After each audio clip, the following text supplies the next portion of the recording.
penny down, pioneer cultural leader. She came here by Ox team as a child and founded the Wednesday Forum. How many would you say? 75 at least. Say 100.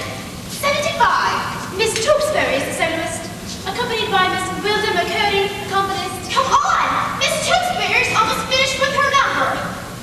She'll do an encore. What if they don't give her a lot of applause? I've known her for years. She'll do an encore. You might say that I'm entertaining, assisted by my daughter, Miss Myrtle May Simmons. What color would you call that, dear? Wedgwood blue, they told me. Miss Simmons looked charming in a modest little Wedgwood blue lace. I wish you could see her, Miss Ellaby. Mother, please! She's almost finished with her number. Where's the cateress? Everything's ready. The minute she's finished singing, we open the dining room doors and begin pouring. Now the parlors and halls are festooned with smilax. Yes, festooned. That's right. Yes, this is the first time in years we've had a party. There is a reason, but I don't want it in the papers. We all have our troubles, Miss Ellaby. Oh yes, the guest list. Mother, come. And now, you will excuse me, I will call you back later. Mother, Mrs. Chauvenet just came in. Mrs. Eugene Chauvenet, Sr.? Her father was a scout with Buffalo Bill, so that's where she got that hat. Myrtle, you must be nice to Mrs. Chauvenet. She has a grandson about your age. What difference will it make with Uncle Elwood? Now, Myrtle, we have really got to talk about that this afternoon. The point of this whole party is to get you started. We work with those older ladies to the younger group. We can't have anyone here in the evenings, and that's when they come to see you in the evenings. The only reason why we can even have a party this afternoon is because Uncle Elwood's cleaning peanut with 4th Avenue Firehouse. Thank God for the firehouse. I know that they'll just have to invite you out, and it won't hurt them one bit. Oh, Mary, you've got so much to offer. And I don't care what anyone says. There's something sweet about every young girl, and a man takes that sweetness and just look what he does. But you've got to meet somebody, Myrtle, and that's just all there is to it. If I do, they say, that's Myrtle May Simmons. Her uncle's Ellis P. Dowd, biggest screwball in town, you Elvis. I'm sorry. Let's get them into the dining room. Now, the members come in, and you make a little speech on behalf of your grandmother. Don't forget to do this. And then after that, I mention Uncle Elwood and his pal Harvey. Damn Harvey! Myrtle May, that's right. That's everyone in Wednesday Forum here. You said that name. You promised you wouldn't say that name, and you said that name. I'm sorry, Mother, but how do you know Uncle Elwood won't come in and introduce Harvey to everybody? This is unkind of you, Myrtle May. Elwood is the biggest heartache I have. And even if people do call him peculiar, he's still my brother. And he won't be home this afternoon. Are you sure? Of course I'm sure. Oh, Mother, why can't we live like other people? Myrtle May, need I remind you again that Elwood is not living with us. We are living with him. Living with him and Harvey. Did Grandmother know about Harvey? I've often wondered about that. Well, if she did, she never wrote.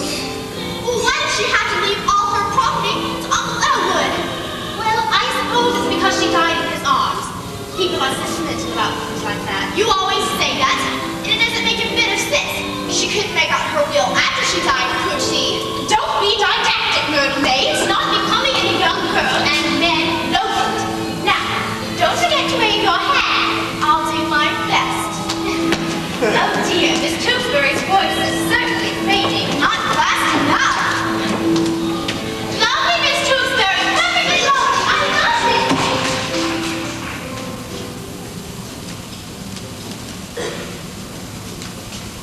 Quite a game, wasn't it, Harvey? If you'll excuse me a moment, I have to answer the phone. Make yourself comfortable. Hello? Oh, I'm afraid you have the wrong number. But how are you anyway? This is Elwood P. Dowd speaking. I'll do? Well, thank you. And what is your name, my dear?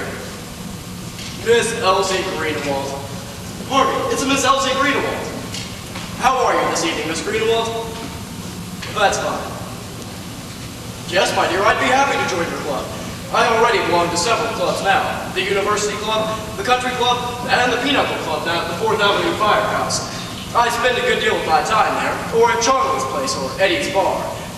And what is your club, Miss Greenwald? Harvey, I give the Ladies' Home Journal, Good Housekeeping, and The Open Road for Boys for 2 years for $6.25. It sounds fine to me. I'll join it. How does it sound to you, Harvey? It sounds fine to him also. Yes, 2 subscriptions. Mail everything to this address. I do hope I get the pleasure of meeting you sometime, my dear. Harvey, she says she'd like to meet me. When would you like to meet me, my dear? Well, why not right now? My sister seems to be having a few friends over, and we'd consider it an honor if you'd come and join us. My sister will be delighted. 343 Temple Drive. I hope to see you in a very few minutes, my dear. Goodbye. She's coming right over. Harvey, don't you think we better freshen up a bit? Yes, so do I.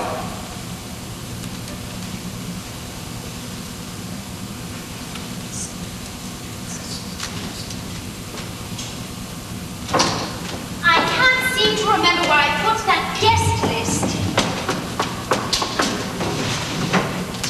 I must show it to Miss Emily. Mother, Mrs. Chauvenet, she's asking for you. Here's Mother, Mrs. Chauvenet. Here she is.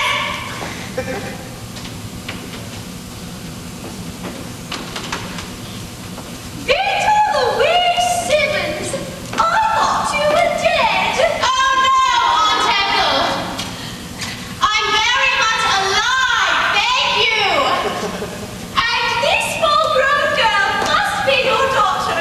I've known you since you were a baby. I know. What's your name, dear? This is Myrtle, Aunt Ethel. Myrtle May. For the 2 sisters of her father. He's dead. That's what confused you. Where's Elwood? Edward couldn't be here this afternoon. Now, let me get you some tea. Edward isn't here? No. Oh, shame on him.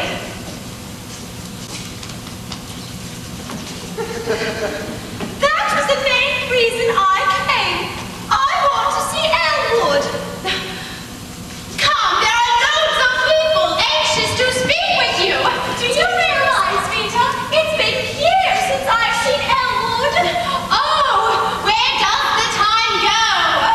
But I don't understand it.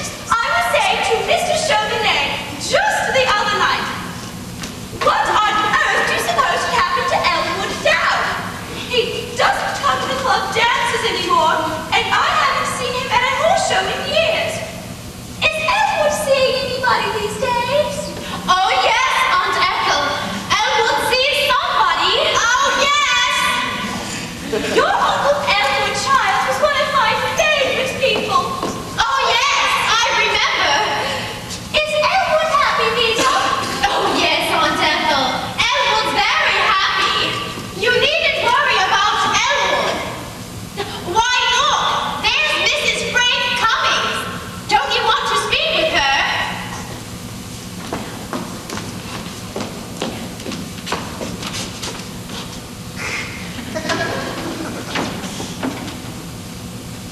My, but she looks ghastly. Hasn't she failed, though? If you think she looks badly, you should see him. Is that so? I must have them over. She looks frightful. I thought she was dead. Oh, no. Now, what about tea, Vita?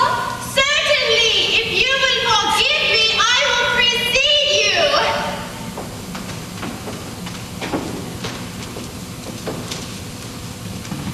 Elwood! Elwood Dowd, bless your heart! Aunt Ethel! Aunt Ethel! What a pleasure to come in and find a beautiful woman waiting for me! Elwood, you haven't changed. Come along, Aunt Ethel. You mustn't miss the party. There's punch if you don't like tea. Yes, I do like tea. Stop pulling at me, you two. Elwood, what night next week can you come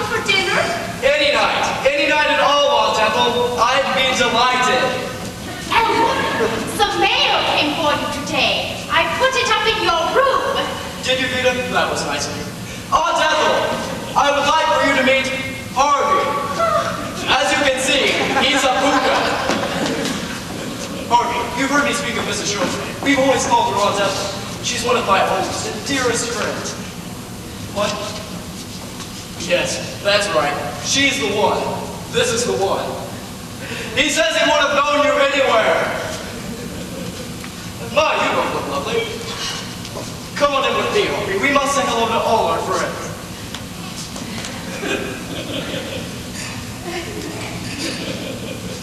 I beg your pardon. What? You're standing in his way. Come along, Harvey.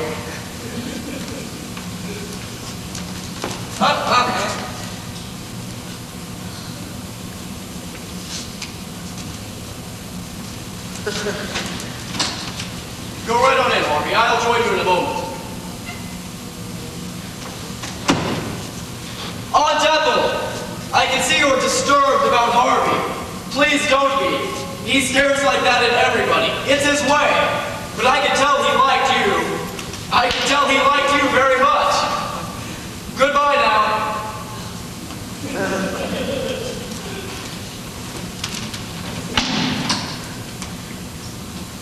Some tea, perhaps? Not right now. I think I'll be going. What? I'm so sorry. I will be talking to you very, very soon. Goodbye. Goodbye. Oh, God. Oh, my God. Little May, where are you going? Up to my room. He's introducing Harvey to everybody. I can't face these people now. I wish I were dead. Come back here. Stay with me. We'll get him out of there and up to his room where he belongs. I won't do it. I can't. I can't. Myrtle May.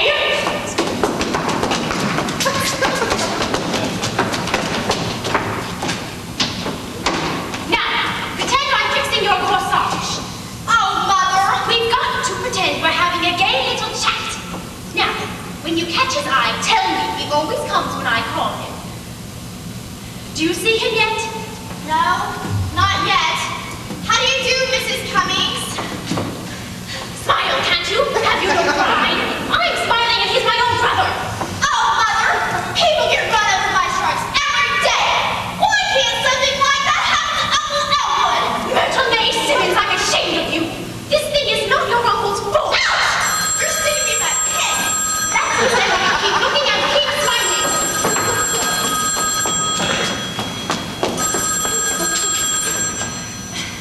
This is Peter Simmons. Should you come in the clothes you have on? But what have you on? Should you what? May I ask who this is? But I don't know any Miss Greenewald. Should you what? Oh, may I ask who invited you? Mr. Dow, thank you very much, but I'm afraid there has been a mistake. Well, I never! Never what? One of your Uncle Edmond's friends. She wanted to know if she should bring a quart of gin to the Wednesday forum. Here he is. He's talking to Mrs. Harvey. Is Harvey with him? What a thing to ask! How can I tell? How can anybody tell but Uncle Edward? Edward, dear, can I speak with you a moment, please? Your Uncle Edward has disgraced us for the last time in this house. I'm going to do something I've never done before. What did you mean just now when you said this thing was not Uncle Owen's fault? If it's not his fault, then whose fault is it? Oh, never you mind whose fault it is. I know whose fault it is. Now, smile, pick up your head and go back in there as though nothing has happened. You're not a match for Uncle Elwood. You'll see. Mother's waiting for you. Elwood, dear, can I speak with you a moment, please? Certainly, sister. Excuse me, Harvey. Edward, would you mind waiting in here until the party is over? I have something very important I want to speak with you about. Of course, sister. I happen to have a little free time right now, and you're welcome to all of it, Vita. Oh, do you want Harvey to wait too? Yes, Edward, I certainly do.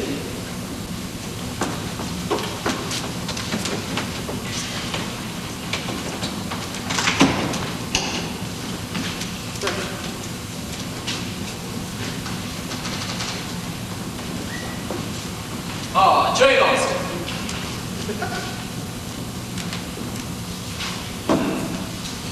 Harvey, Vita wants to talk to us. She says it's important. I think she wants to congratulate us on the impression we made at the party. What?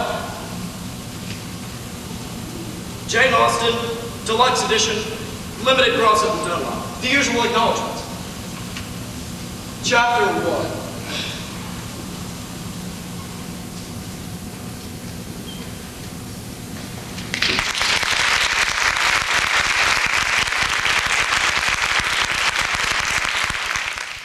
Mrs. O.R. Simmons, 343 Temple Drive. Is that right? We were born and raised there. It's old, but we love it. It's our home. And you wish to enter your brother to the sanitarium for treatment. Your brother's name? It's... Mrs. Simmons, what is your brother's name? I'm sorry. Life isn't easy for any of us.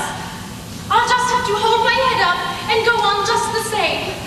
That's what I keep telling Bertha May, and that's what Myrtle keeps telling me. She's heartbroken over her Uncle Elwood. Elwood Pidow, that's it. Elwood Pidow. His age? 47. The 24th of last April. He's Taurus the bull. I'm Leo, and Myrtle is on a cusp. 47. Is he married? Oh no. Elwood never married. He stayed at home with Mother. He's always been such a wonderful home boy. He loved his home. And you have him with you now? Oh yes. He's in a taxi cab down in the driveway. I gave the driver a dollar to ask him to watch him, but I didn't tell him why. You can't tell these things to total strangers. Mr. Wilson, will you please step down to a taxi in the driveway and ask a Mr. Dowd if he will please step up to room number 24, South Wing G? Ask him? This is his sister, Mrs. Simmons. Oh, how do you? Why, certainly. I'll be glad to escort him. Thank you. The rates here, Mrs. Simmons. You'll find them printed on this card. Oh, that will be taken care of by my mother's estate. The Lady Marcella Penny Dowd. Judge Harvey is our attorney. Now I'll see if Dr. Sanderson can see. Dr. Sanderson? I want to see Dr. Tully himself. Oh no, Mrs. Simmons. Dr. Sanderson is the one who sees everybody, and Dr. Chumley sees no one. He's still the head of this institution, isn't he? He's still a psychiatrist, isn't he? Still a psychiatrist? Well, Dr. Chumley is more than that. He's a psychiatrist with a national reputation. Well, whenever people have mental breakdowns, they at once think of Dr. Chumley. Well, that's his office, isn't it? Well, you march right in there and tell him I want to see him. If he knows who's in here, he will come out here. Oh, I wouldn't dare disturb him, Mrs. Simmons. I would be discharged if I did. Oh, very well then. I don't like being passed off on any second fiddle. Well, Dr. Sanderson is no one's second fiddle. He's young, of course, and he hasn't been out of medical school very long, but Dr. Chumley tried out 12 and he kept Dr. Sanderson, and he's really wonderful. To the patients, that is. Very well then. Tell him I'm here. Right away. Vita, isn't this wonderful?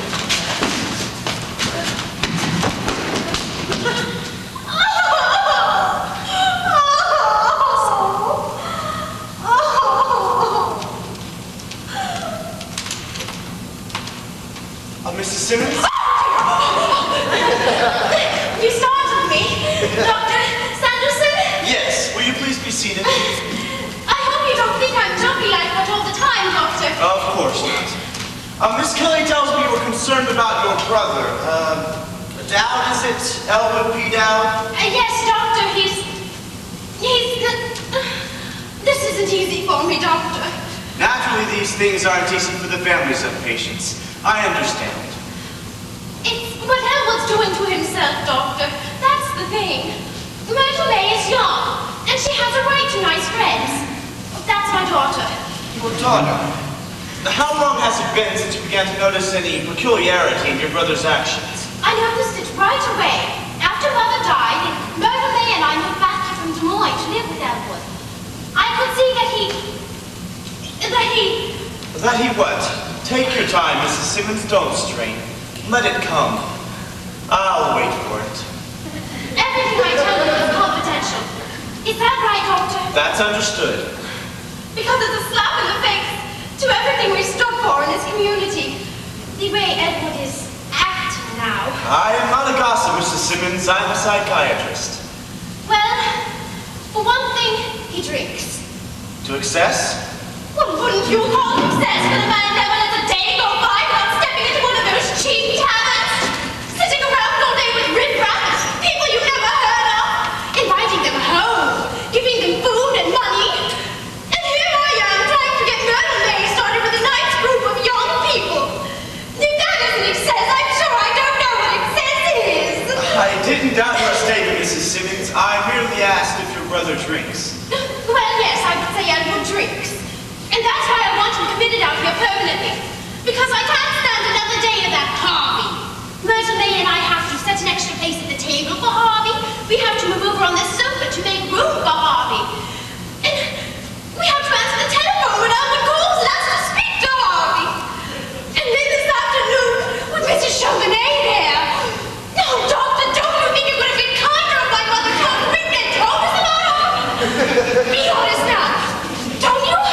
I really couldn't answer that question because Well, I could. He most certainly would have been. Now this Harvey, just who is he? He's a rabbit. Perhaps, but just who is he? Some companion? Someone your brother has picked up in these bars, of whom you disapprove? Doctor, I've been telling you. Harvey is a rabbit, 6 feet high. Or is it 6 feet and a half? Heaven knows I ought to know. He's been around the house long enough. Now, Mrs. Simmons, let me get this straight. Doctor, do I have to keep repeating myself? My brother insists that his best friend is a big white rabbit named Harvey. Do you understand?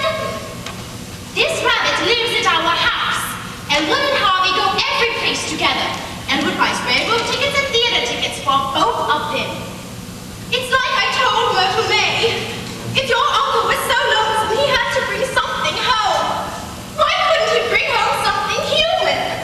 He has Myrtle May, and he has me, doesn't he? Oh, Doctor, I'm going to tell you something I've never told anyone before in my life. Sometimes I see that big white rabbit myself. No, isn't that awful, Doctor? I haven't even told Myrtle May. Mrs. Simmons. And what's more, he's every bit as big as Edward says he is. Don't you ever tell anyone that, Doctor. I'm ashamed of it. I can see you've been under a great nervous strain recently. Oh, yes, I have. Grief over your mother's death depressed you considerably. Nobody knows how much. Been losing sleep. But who can sleep in a house with all of that going on? Short-tempered over trifles. Well, you try to get with those two and see how your temper holds out. Loss of appetite. Who can eat at a table with my brother and a big white rabbit? When I'm finished with it, I'm going to sell the house, be appointed conservator of Edward's estate, and Myrtle May and I will be free to entertain our friends in peace. It's just too much, Doctor, and I can't stand it anymore. Oh. Of course, Mrs. Simmons, of course. You're tired. Oh, yes. And you've been worrying a great deal. How could I help it? And now I'm going to help you. Oh, Doctor. Just sit there quietly, Mrs. Simmons. I'll be right back. I'll just run down to the cab and get Edward's things.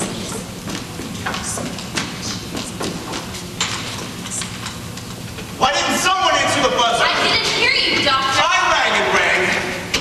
Mrs. Simmons? Sound the gong, Wilson. That poor woman must not leave the grounds.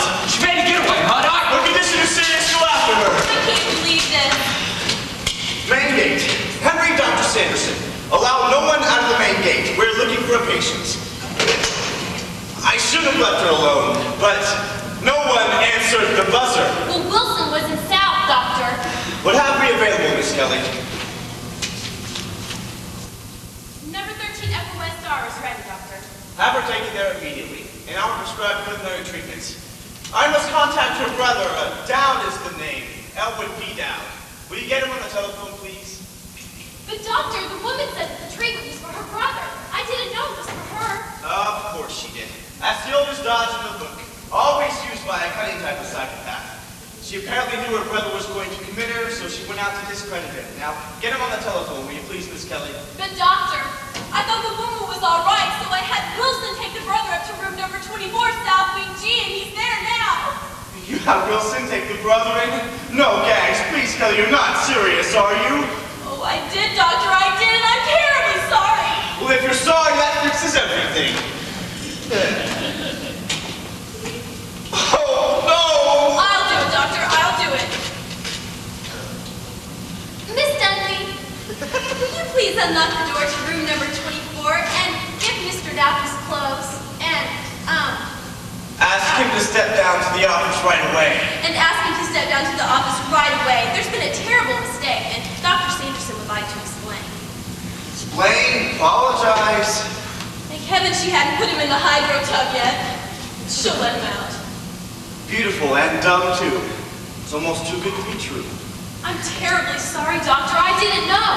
Judge Daphne called here this afternoon and said Mrs. Simmons and her brother would be here. And when she came in, well, you don't have to be sarcastic. Oh, don't I? Don't worry, we'll squirm out of this some way. Where are you going? I've got to tell the chief about this, Kelly. He may want to handle this himself.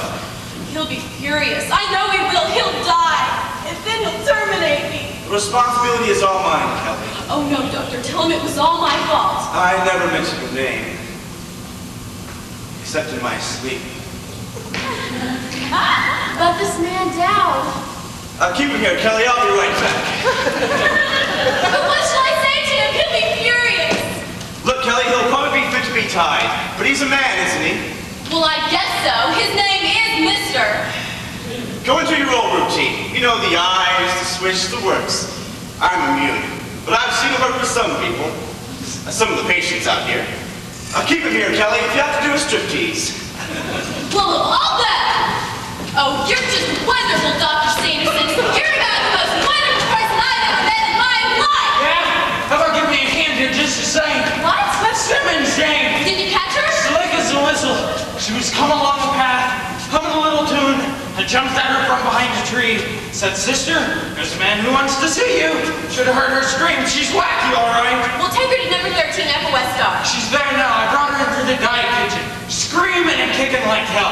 Listen, I'll undress her if you hold her. Well, just a second, Wilson. Dr. Sanderson told me to stay until the brother comes down. We'll make it snappy.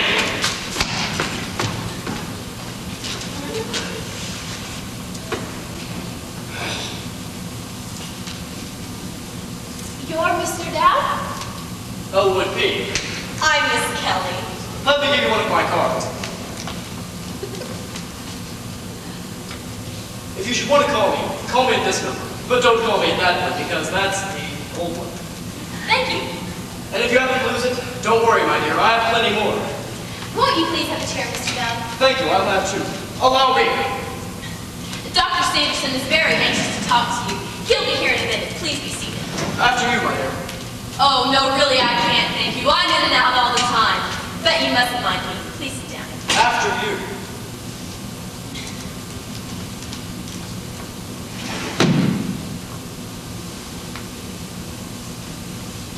Could I give you a magazine or something to look at? I'd much rather look at you, my dear. If you don't mind. You really are very lovely. Thank you. Some people don't seem to think so. Some people are blind. That's very often much my attention. And now, my dear, I'd like to have you meet a very dear friend of mine. Mr. Dowd! Elwood P. Let me give you one of my cards. I am Dr. Lyman Sanderson, Dr. Tony's assistant out here.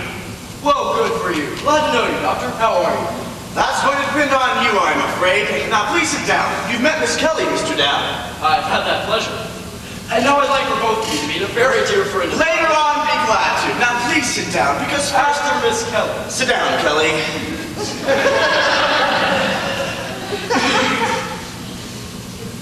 Is that chair quite comfortable, Mr. Dowd? Why, yes, thank you. Would you care to try? No, thank you. Is it too warm in here? Would you like me to open a window? Mr. Dowd, Dr. Sanderson would like to know if he needs to open a window. That's entirely up to him. I wouldn't presume to live his life for him. Now then, Mr. Dowd, I can see you're not the type of person to be taken in by any high-flown phrases or beating around the bush. Is that so, Doctor? You have us at a disadvantage here. You know it, we know it. Let's lay the cards on the table. That certainly appeals to me, Doctor. Best way in the long run. People are people no matter where you go. That's very often the case. And being human are therefore liable to make mistakes. Miss Kelly and I have made a mistake here this afternoon, and we'd like to explain it to you. It wasn't Dr. Sanderson's fault, Mr. Dowd. It was all mine. A human failing, as I said. I find it interesting, nevertheless. You and Miss Kelly here. This afternoon, you say? We do hope you'll understand, Mr. Dowd. Oh, yes, of course. These things are often the basis of a long and warm friendship. And the responsibility is, of course, not hers, but mine. Doctor, your attitude may be old-fashioned, but I like it. Now, if I'd seen your sister first, that would be an entirely different story. Now, there you surprise me. I think the world of all of Vita, but I suppose she'd seen her day. You must not attach any blame to her, Mr. Dowd. She's a very sick woman. Came in here insisting you were in need of treatment, and that's perfectly ridiculous. Vita shouldn't worry about me. I get along fine. Exactly. But she had talked to Miss Kelly, and there had been a phone call from your family lawyer, Judge Gaffney. Oh, yes, I know him. Know his wife, too. Nice people. Well, I remember. She was extremely nervous and plunged right away into a heated tirade on your drinking. That was Vita. She became hysterical. I tell Vita not to worry about that. I'll take care of her. Exactly. Though I suppose you take a drink every now and then, the same as the rest of us. Yes, I do. As a matter of fact, I'd like one right now. Matter of fact, so would I. But it was your sister's reaction to the whole matter of drinking that was entirely too intense.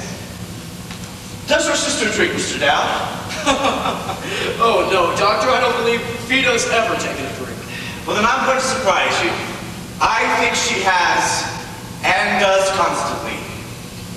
I'm certainly surprised. But it's not her alcoholism that's going to be the basis for my diagnosis in her case. It's much more serious than that. It was when she began talking so emotionally about this big white rabbit, Harvey. I think she called him Harvey. Yes, Harvey is his name. She claimed you were persecuting him with this Harvey. I'm not persecuting her with Harvey, and Vita shouldn't feel that way. And now, Doctor, before we go any further, I must insist that you let me introduce my very best... Let me make my point first, Mr. Dowd. Your sister's condition did not spring up overnight. It stems from trauma. From what? From trauma, spelled T-R-A-U-M-A. It means shock. Nothing unusual about it. There is the birth trauma, the shock to the act of being born. That's the one we never get over, isn't it, Doctor? You have a nice sense of humor, hasn't he, Miss Dowd? Oh, yes, Doctor. Thank you. May I say the same about both of you? To sum it all up, your sister's condition is serious, but I can't help her. She must, however, remain here temporarily. I've always felt Vita should have everything she needs. Exactly. But I wouldn't want her to stay out here unless you wanted it that way. Of course. Miss Kelly, did Wilson get what he went after? Yes, Doctor. What was Mrs. Simmons' attitude? Not unusual, Doctor. Mr. Dowd, if this were any ordinary delusion, something reflected on the memory picture, in other words, if she was seeing something she had once seen before, that would be one thing. But it stands to reason no one has ever seen a white rabbit 6 feet high. Not very often, Doctor. I like you, Dowd. Well, thank you, Doctor. I like you, too. And Miss Kelly here. I like her, too. So she must be committed here temporarily. Under these circumstances, I would commit my own grandmother. Oh, Doctor, does your grandmother drink, too? That's just an expression. Now we're going to sign these temporary commitment papers as next of kin. Just a formality. You'd better have me to do that, Doctor. She always does all the signing and managing for the family. She's good at it. We can't disturb her now. Perhaps I'd better talk it over with Judge Gaffney. You can explain it all to him later. Tell him I advised him. And it's not as if he couldn't drop in here any moment and make inquiries. Glad to have you. I'll make out a full visitor's pass for you. When would you like to come in next? Wednesday, say Friday? You and Miss Kelly have been so pleasant. I'd like to come back after dinner, about an hour. Well, we're pretty busy around here. But I guess that's all right. Oh, I really don't even have to go now. I'm not very hungry. Delighted to have you stay. But Miss Kelly and I have to get upstairs right now. Plenty of work to do. But I tell you what you might like to do. What might I like to do? We don't usually do this, but just to make sure your sister is in good hands, why don't you take a look around the place? If you go through that door and turn right just beyond the stairway, you'll find the occupational therapy room down the hall. And beyond that, the conservatory, library, and dining kitchen. I believe I'd better do that, Doctor, for Venus' sake. Very well, then. It's been a pleasure having this little talk with you, Mr. Dowd. Well, thank you. I've enjoyed it too, Doctor, meeting you and Miss Kelly here. And I will say that for a layman, you show an unusually acute perception into psychiatric problems. Is that so? Really? I never thought I knew anything about it. Nobody does, don't you think? Well, a good psychiatrist is not found under every bush. Right. You must pick the right bush. Since we seem to be enjoying this so much, let us keep right on. I'd like to invite you down to Charlie's place for a drink. Once I enjoy people's company, I like to stick right with them. Sorry, we're on duty now. Give us a rain check. Some other time, be glad to. When? Can't say right now. Miss Kelly and I don't get off until 10 o'clock at night. Then we must go to Charlie's at 10 o'clock this evening. Well... And you, Miss Kelly? Oh. Dr. Chumley doesn't approve of members of the staff fraternizing. But since you've been so understanding, perhaps we can manage it. Great. I'll pick you up in a cab outside at 10 o'clock this evening, and the four of us will spend a lovely evening together. I'd like you to become acquainted with a very dear friend of mine. You said later on, so later on it will be. Goodbye now.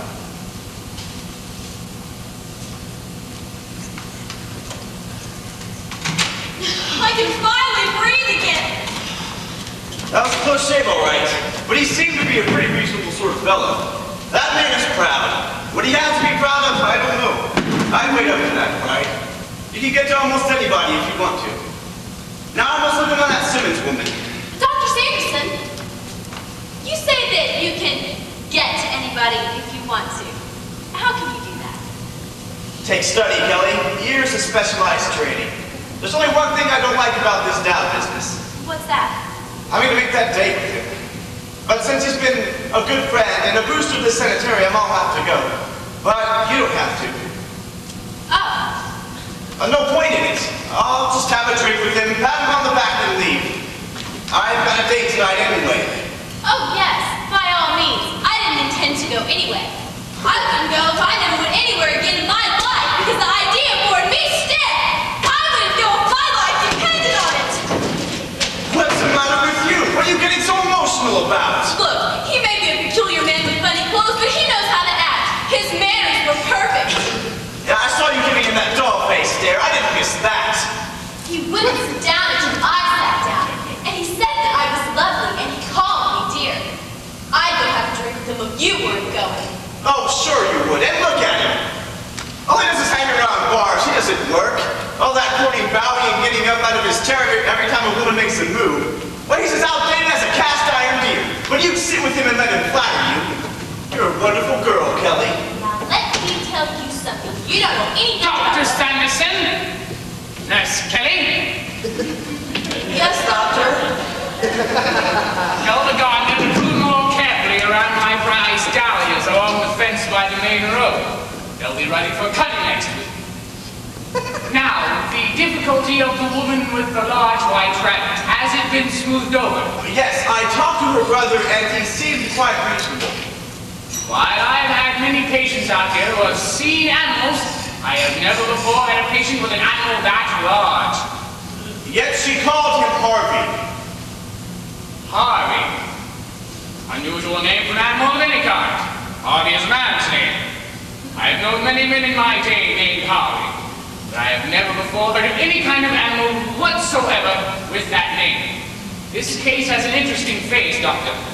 Yes, Doctor. I will now go upstairs with you and look in on this woman. It may be that we can use my formula 977 on her. I will give you my advice in prescribing the treatment. Thank you, Doctor. And now, may I ask, what is that hat and coat doing on that table? I don't know. Do you know Miss Kelly? Was it Dowd's? He left with his hat on, doctor. Perhaps it belongs to a relative of one of the patients. Hand me the hat. Maybe some form of identification in here. Look, what's this? There's 2 holes cut through the crown of this hat. See? That's strange. Some new fad. Put them away. Hang them up. Get them out of here. Hello, Dr. Chumley. Oh, there you are. How was every little thing? Fair. Thank you, Wilson. Fair. Great. Someone's gonna have to give me a hand with this Simmons thing. I mean, order a restraining jacket or something. She's feral. Ah, forgot me, didn't you? Well, I got her corset off all by myself. We are just about to go up and see this patient right now. Oh, well, she's in the hydrocut now. Oh my God. I left the water running on her. Welly, remember your promise. Hello, Dr. Sanderson. Well, you haven't forgotten the McClure's cocktail party. We promised to faithfully. Yes, I have to go up and see a patient right now. I'll be down shortly.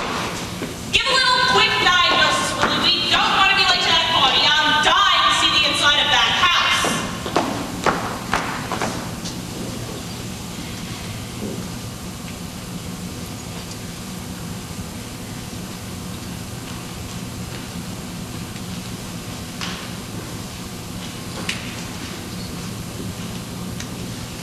Good evening. Good evening. I'm Mrs. Chumley, Dr. Chumley's wife. Well, that's good to know. I'm down. Elwood P.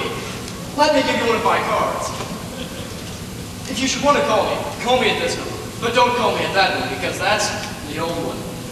Thank you. Is there something I can do for you? What did you have in mind? You seem to be looking for someone. Yes, I'm looking for Harvey. I went off without him. Harvey, is he a patient here? Oh no, nothing like that. Does he work here? No, he's what you might call my best friend. He's also a puka. He came out here with Vita and I this afternoon, and I haven't seen him since. Where was he when you last saw him? Oh, in this chair, with his hat and coat on the table. Well, there doesn't seem to be any hat and coat around here now. Perhaps he left? Apparently, I don't see him anywhere. What was that word you just said? Puka? Yes, that's it. Is that something new? Oh no, as I understand it, that's something very old. Oh, really? Well, I had never happened to hear it before. I'm not too surprised at that. I hadn't myself until I met him. I do hope you get a chance to meet him, my dear. I'm sure he'd be quite taken with you. Really? Well, that's very nice of you to say so, I'm sure. Oh, not really. If Harvey finds himself fond of somebody, he expresses himself quite definitely. If he's not too interested, he just sits there like an empty chair or an empty space on the floor. Takes his time making up his mind about people. Choosing, you see. That's not such a bad way to be in this day and age. Harvey is fond of my sister Vita. That's because Harvey's fond of me, and Vita and I come from the same family. Now, you'd think that feeling would be mutual, wouldn't you? Oh, well, But Vita doesn't seem to feel that way about Harvey. Rather too bad, don't you think? Oh, well, I don't know, Mr. Dowd. I gave up a long time ago expecting my family to like my friends. It's useless. But we must keep trying. Well, there's no harm in trying, I suppose. Because if Harvey has told me once, he's told me a million times. Mr. Dowd, I would do anything for you. Mrs. Chumley, Yes? do you know that Mrs. McElhenney's Aunt Rose is flying in tonight from Cleveland to surprise her? Why, no, I didn't. Neither does she. That puts you both in the same boat now, doesn't it? Well, I don't know anybody named Mrs. Mrs. McElhenney. She's a wonderful woman, lives next door to us. Harvey told me this afternoon about her Aunt Rose. That's an interesting little news item. Feel free to pass it around. Well, I normally don't do that. Mrs. Chumley, would you like to come downtown with me now, my dear? I would be glad to buy you a drink. Thank you very much, but I'm waiting for Dr. Chumley. If he came down and found me gone, he'd be liable to raise hell. He'd be, irritated. We wouldn't want that now, would we? Some other time, perhaps. I'll tell you what I'll do, however. What will you do, however? If your friend comes in while I'm here, I'd be glad to give him a message for you. Would you do that? I'd certainly appreciate that. No trouble at all. I'll write it down in the back of this. What would you like me to tell him if he comes in while I'm still here? Tell Harvey to meet me downtown, if he has no other plans. Meet Mr. Dowd downtown. Any particular place downtown? Oh, he knows where. Harvey knows this town like a book. Harvey, you know where. Harvey what? Just Harvey. I'll tell you what. What? I'm interested. The doctor and I are going right downtown to 12th and Montview. Dr. McClure's having a cocktail party. A cocktail party? At 12th and Montview, you say? We're riding there in a few minutes. We could give your friend a lift to the town. I'd certainly hate to impose, but I'd appreciate that. No trouble at all. Dr. McClure's having this party for his sister from Wichita. Really? I didn't know Dr. McClure had a sister in Wichita. Oh, you know Dr. McClure? No.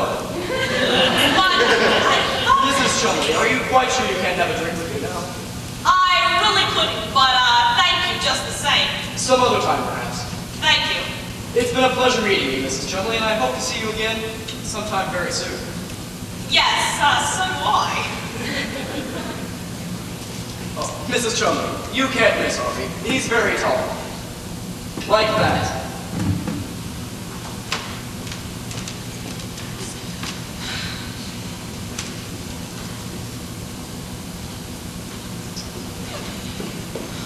That Simmons woman is uncooperative, Doctor. She refuses to admit to me that she has this big white rabbit. Insists that it's her brother. Give her 2 of these at 9 and another at 10 if she continues to be so restless. Another trip to the hydro room at 8 and 1 in the morning at 7, and we'll see if she won't cooperate tomorrow, won't we, Doctor? Yes, Doctor. You know where to call me if you need me. Ready, pet? Yes. And, Willie? Yes? There was a man in here, a man named, let me see, here's his card. Dowd, Elwood P. Dowd. That's Mrs. Simmons' brother. I told him he could look around, and I gave him full visiting privileges. She mustn't see anyone tonight, not anyone at all. Tell him. Yes, Doctor. He wasn't here to see her. He was looking for someone. Some friend of his. Who could that be, Dr. Sanderson? I don't know. He said it was someone he came out here with this afternoon. Was there anyone with Dad when you saw him, Miss Kelly? Not when I saw him, Doctor. I told him if we located his friend, we could give him a lift into town. He could ride in the back seat. Was that all right, Willie? Of course, of course. Oh, here it is. I wrote it down on the back of this. His friend's name was Harvey. Harvey? He didn't give me a last name. Mentioned something else about him. Hooper. I didn't quite get what that was. Harvey! He, said his friend was very tall. Well, why are you looking like that, Willie? This man was a very nice, polite man, and he merely asked that we give his friend a lift into town. And if we can't do a favor for someone, then why are we living? Where? Where did he go, Mrs. Chumley? How long ago was he in here? Get me that hat. By George, we'll get to the bottom of this. I don't know where he went. Just a second ago. Main gate. Henry Dr. Sanderson. Gaffney. Judge Gaffney. Henry, did a man in a brown suit go through the gate a minute ago? He did! He's gone!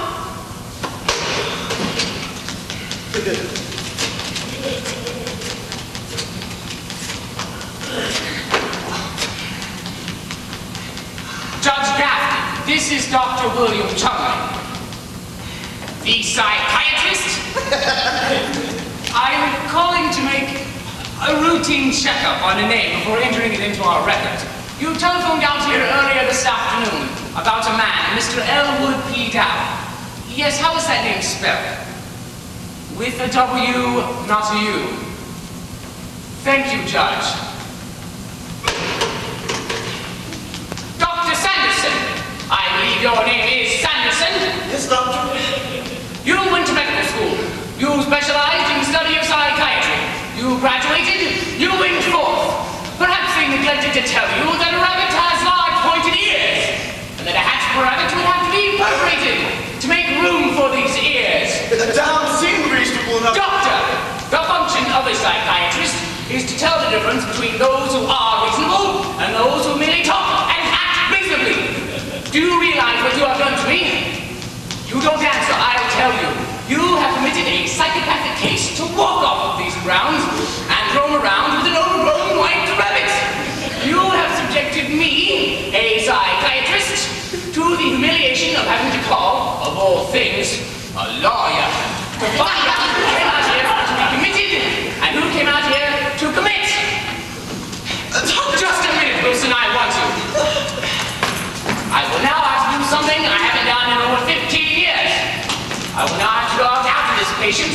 Elwood B. Dowd and bring him back here. And when I do bring him back, your connection with this institution is ended. As of that moment. Wilson, get the car.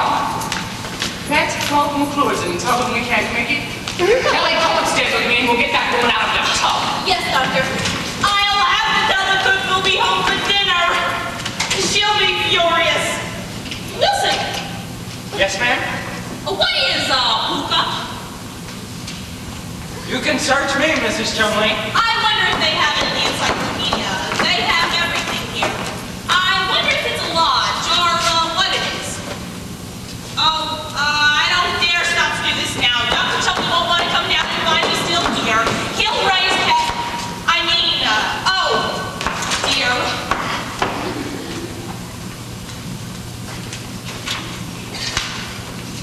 Hookah. P-O-O-K-A. From old Celtic mythology, a fairy spirit in animal form, always very large. He appears here and there at his own caprice. Let's see. A mischievous creature, awfully fond of crumpets, crackpots. How are you, Mr. Wilson?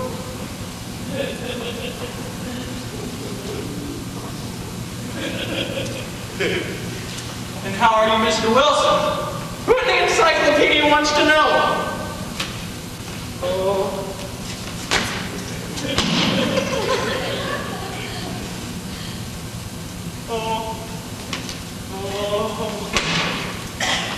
Oh, to hell with this. Oh, to hell with this.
Louise, what's wrong, girl?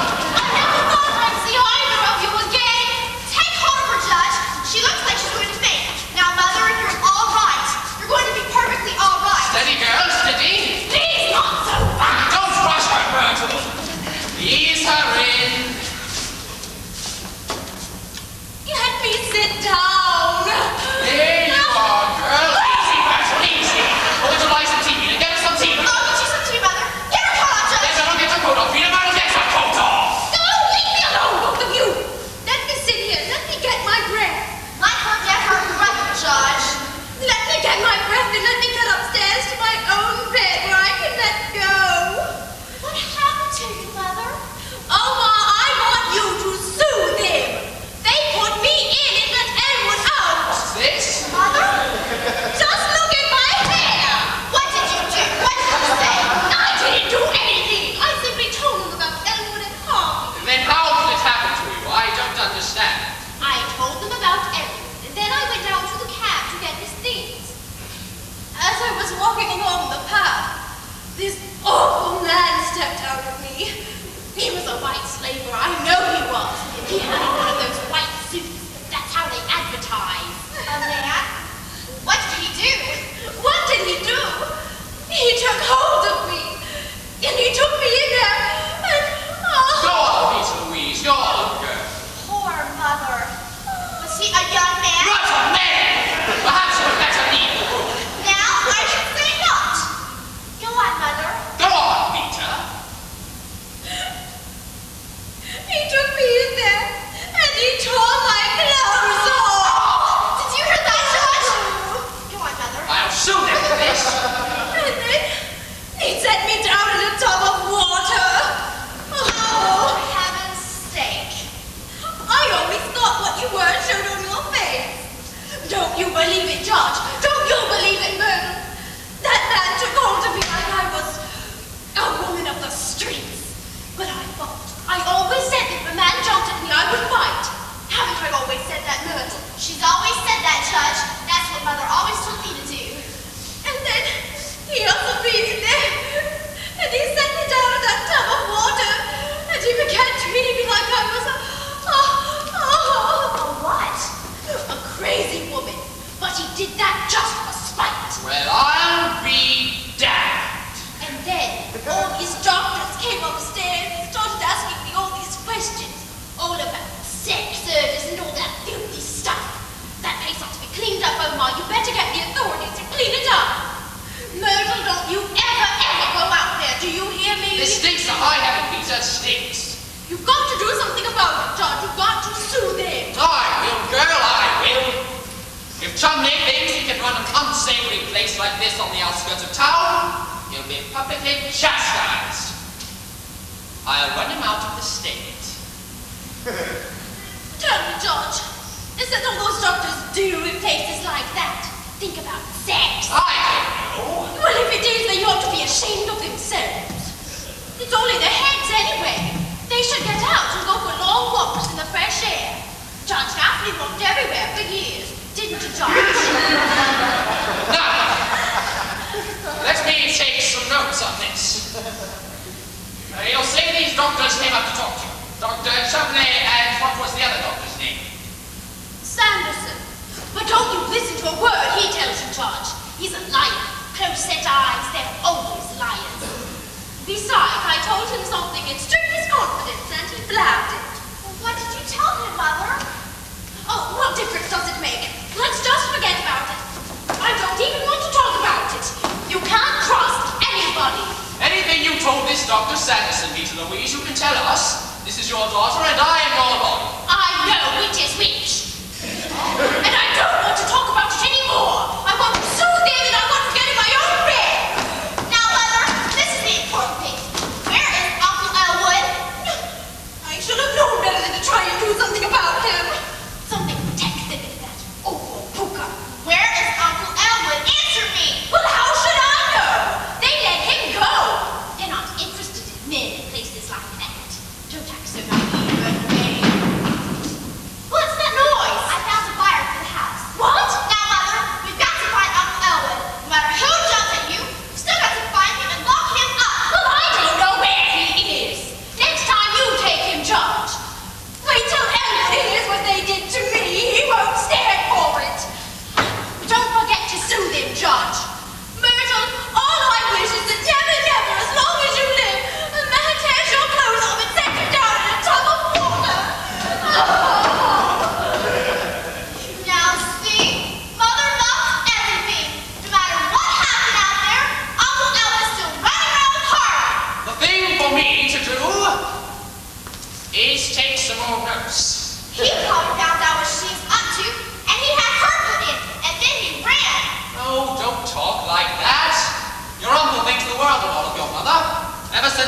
small boy. He wanted to share everything he had with her. Well, I'm not giving up. We'll get detectives. We'll find him. And you'd better save some of that sympathy for me and Mother. You don't only have to put up with Uncle Elwood. Wait till I show you what he brought home 6 months ago, and we hid it in the garage. You just wait, Judge. I'm going up to talk to Peter Louise. There's more of this than she's telling. I sense that. Wait till I show you. I'll wait.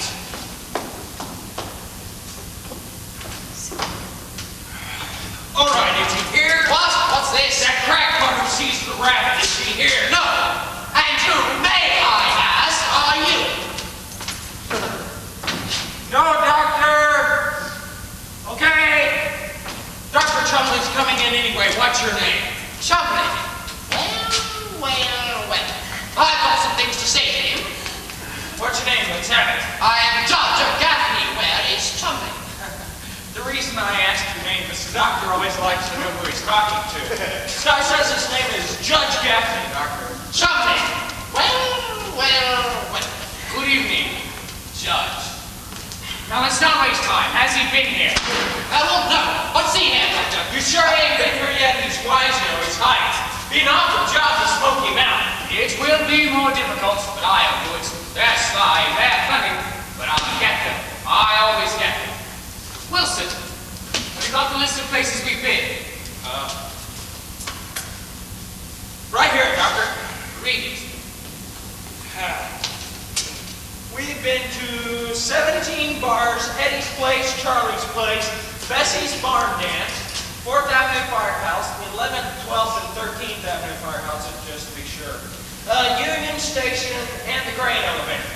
So why does this guy go to a grain elevator anyway? The foreman is a friend of his. He has many friends, many places. I have stopped by here to ask Mrs. Simmons if she has any suggestions as to where we might look for him. Dr. Chumley, I have to inform you that Mrs. Simmons has retained me to file suit against you. What? What's happened to her at the sanitarium this afternoon? A suit? And while on this, Isn't that money, Doctor, after dragging your tail all over town trying to find that guy? what happened this afternoon was an unfortunate mistake, and I discharged my assistant who made it. And I'm prepared to personally take over this man's case. It interests me. And my interest in the case is something no amount of money can buy. You can ask anything. But this business this afternoon, Doctor, was Oh, water under the dam. Let me tell you how I see this thing. I see it this way. The thing to do now is to get this man and take him out to the sanitarium where he belongs. That's right, Judge. That's just what I think. Let me introduce Miss Myrtle May Simmons, Mrs. Simmons' daughter, Mr. Dowd's niece. How do you do, Dr. Chumley? You, Miss Simmons. Hello, Myrtle. What? Now then, let me talk to Mrs. Simmons. She won't talk to you, Doctor, but you just make her talk to him.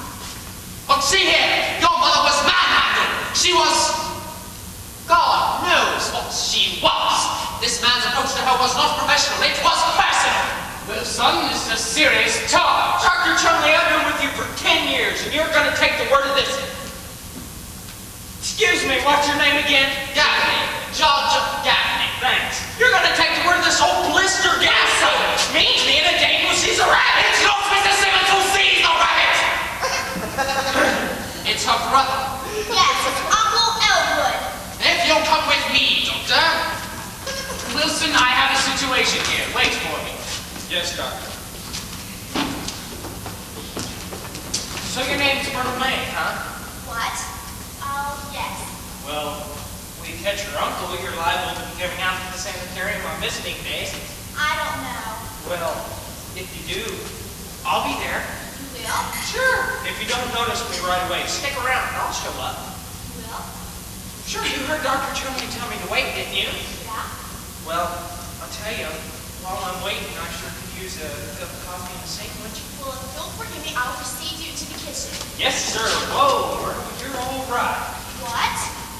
Dr. Chumley knows the right way. He does our business great. Tell you something else, too, kid. You not only got a nice bill, but you got something else, too. What? Screwiest uncle ever stuck his face in our nut house.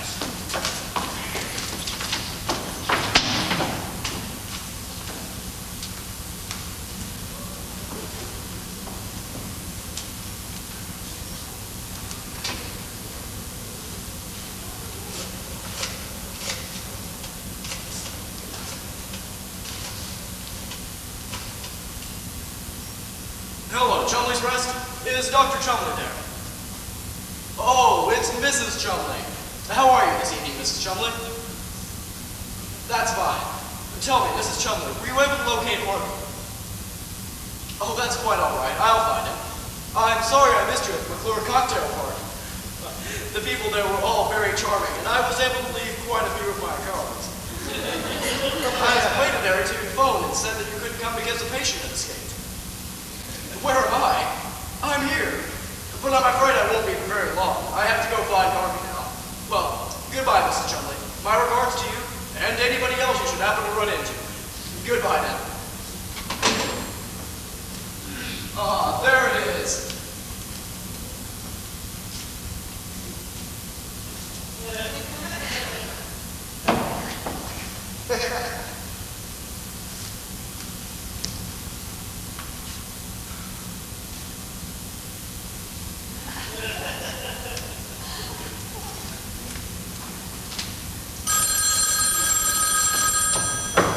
Doctor, you might as well go home and wait. I'm suing you for $50,000 and that is final.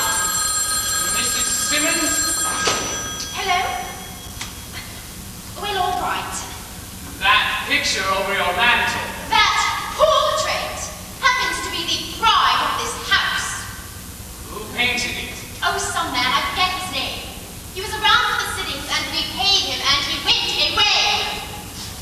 Hello? Yes? No. This is Dexter 1567.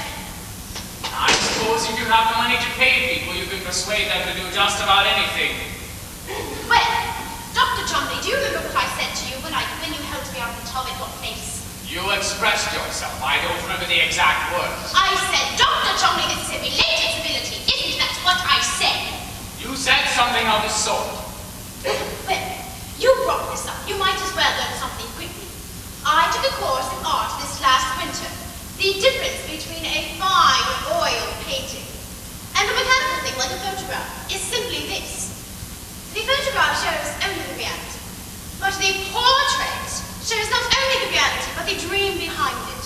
It's our dreams that keep us going, that separate us from the beast. Why, I wouldn't even want to live if I thought it was all just eating and sleeping and taking off my clothes. But, oh, Dr. Harvey! Oh, Now sit down. Now what's the matter? that's not my mother! I'm glad to hear that.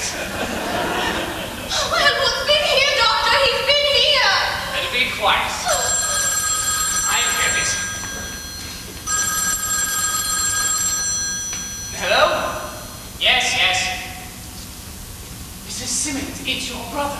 Oh, let me talk to him. Don't tell him I'm here. Be casual. Edward, yes, dear. Where are you, dear? Oh, well, all right.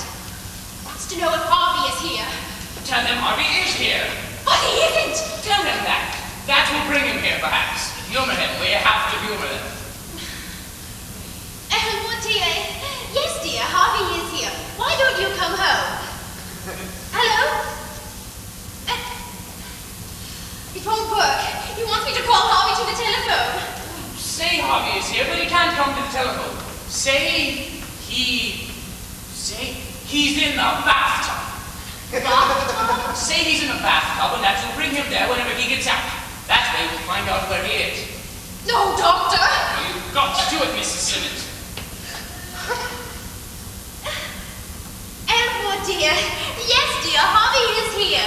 But he can't come to the telephone. He's in the bathtub. I'll send him over as soon as he's dry. Now, Edward! No. Did he hang up? Harvey just walked in the door. He told me to check in the bathtub. It must be a stranger. But I know where he is. He's at Charlie's place. It's a bar over on 12th and Main. 12th and Main. That's 2 blocks over and 1 down, isn't it? Yes, but Doctor, where are you going? I'm going out there to get your brother and take him out to the sanitarium where he belongs. Oh, no, Doctor. Don't go out there. You'll regret it if you do. But Mrs. Simmons, if I am to help your Oh, brother, no, then- Doctor, he can't be helped. He must be picked up and locked up and left. Consider your brother a dangerous man? Dangerous. Why? Well, I can't tell you why. But if I take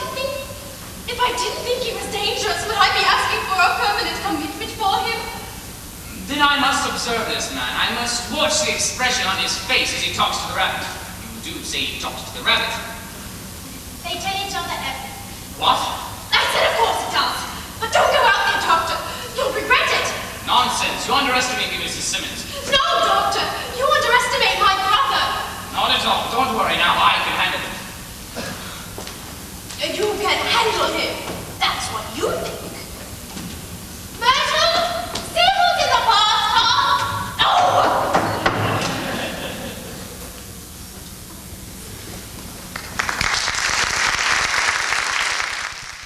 I may call later.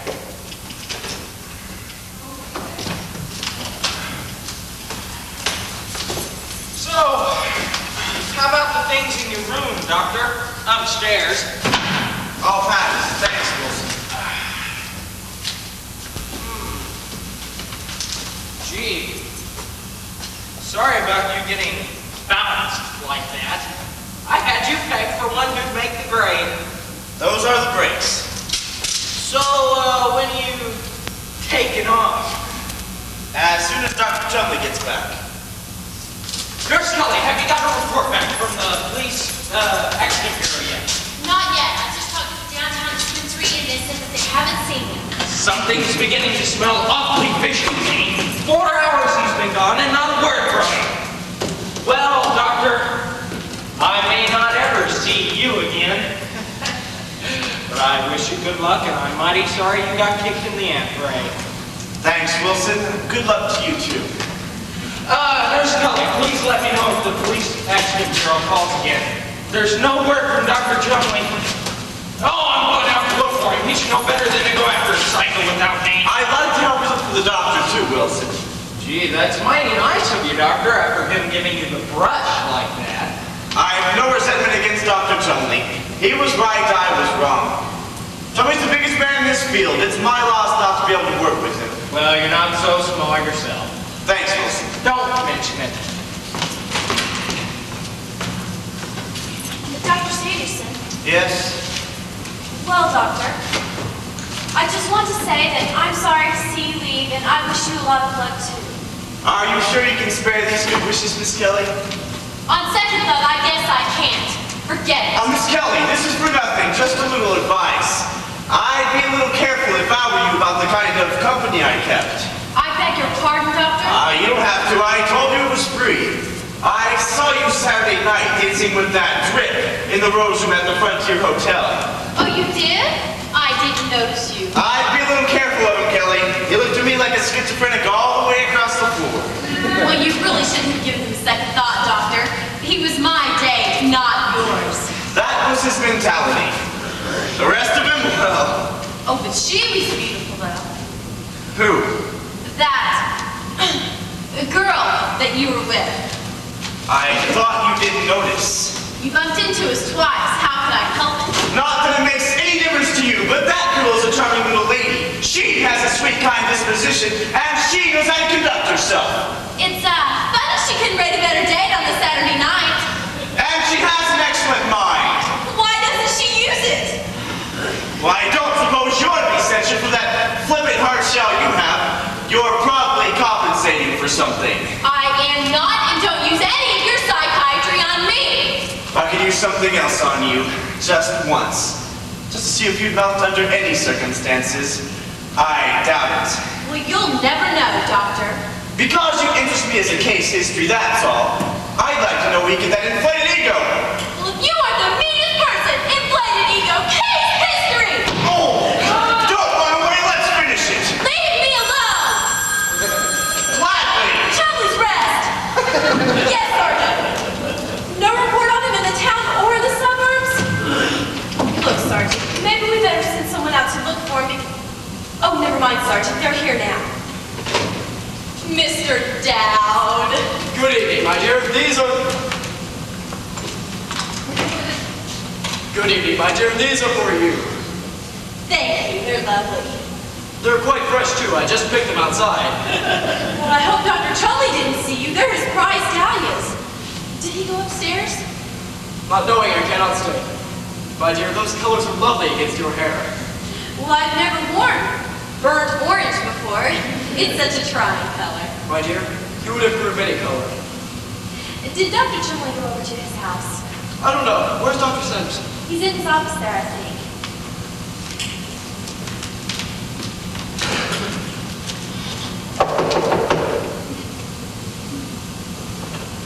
Down, there you are. I have a cab waiting outside if you and Miss Kelly can get away now. Where's Dr. Chumley? Is he coming with us? That's nice. I don't know, Doctor.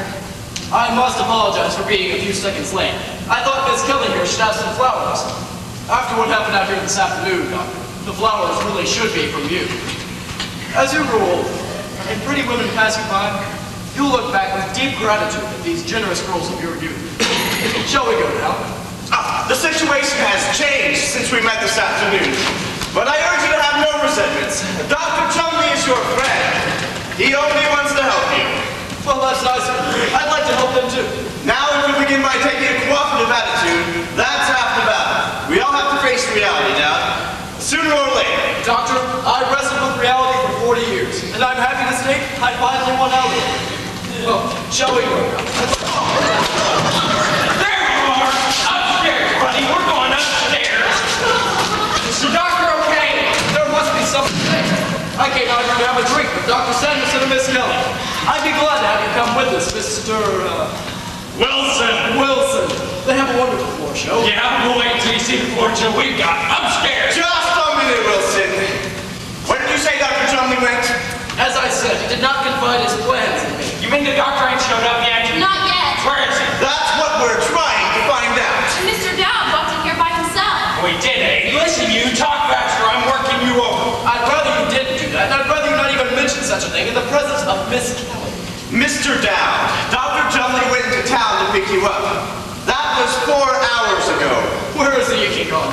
Listen to that smart, eh? Just a minute, Wilson. Did you see Dr. Chumley tonight, Dowd? Yes, I did. He came into Charlie's at about dinner time. It's a cozy spot. Let's all go there and talk it over with Paul. We're going no place. Now, I'm asking you a question. If you don't butt your lip, give me some straight answers, I'm going to beat them out of you. What you suggest is impossible. What's that? You suggest that I button my lip and give you some straight answers. It can't be done. Let me handle this, Wilson. Fine, you handle it, but you find out where the doctor is. Dr. Chumley did go into Charlie's place, you say? Yes, and I was very happy to see him. Okay. He came in and asked for me, and naturally the proprietor brought him to us and left him. We exchanged conventional greetings. I said, "How do you do, Dr. Chumley?" And he said, "How do you do, Mr. Dowd?" I believe we said that at least once. Go on, go on. I'm trying to be factual. I then introduced him to Harvey. To who? A white rabbit, 6 feet tall. 6 feet? 6 feet 1.5. Okay, fool around with him, and the doctor's probably someplace bleeding to death in a ditch. If those were his plans for the evening, he certainly didn't tell me. Go on now. Dr. Chumley then sat in the booth. I was sitting on the outside, like this. And Harvey was sitting on the inside near the wall. And the doctor sat directly across from him, where he could get a good look at him. That's right, spend all night on the seating arrangement. Harvey then suggested that I buy him a drink. Knowing that Harvey doesn't like to drink alone, I then suggested to Dr. Chumley that we join him. Okay, We joined him. so? We joined him again. Then what? We kept right on joining him. Skip all the joining! Mr. Wilson, you are asking me to skip a large portion of the evening. Please, tell us what happened. Please? Dr. Chumley and Harvey then got into a conversation, quietly at first. But then it became rather heated. Dr. Chumley raised his voice. Yeah, what? Harvey seemed to think that Dr. Chumley should share a part of the financial responsibility of the joining, but the doctor didn't seem to feel that way. I can believe that part of it. I'll let him talk. See how far you go. This guy's got guts. So finally I agreed to take on the whole thing, because I didn't want any trouble. We go down to Charlie's quite often, Harvey and I, and the owner is a fine man, with an interesting approach to life. And then the other member came. Cut all the damn double talk and get on with it.